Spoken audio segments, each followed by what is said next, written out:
Is it better to put my child on my house deed as a joint tenant with right of survivorship so that the minute I pass away, my child automatically owns the house?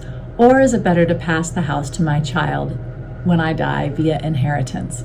The answer is the second one, inheritance, door number 2. The reason for that is when you inherit property at the death of somebody, you receive it with a stepped up basis.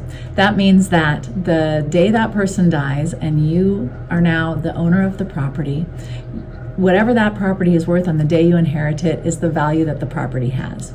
That means if you go to sell the property for the same amount, or maybe a little bit more, the taxes are only going to be on how much more it was at the time you inherited it.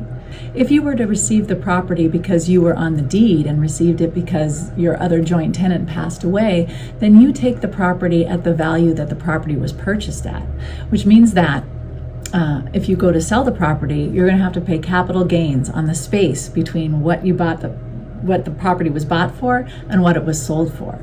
That means that inheriting property is far more beneficial from a tax perspective than receiving the property because you're on the deed.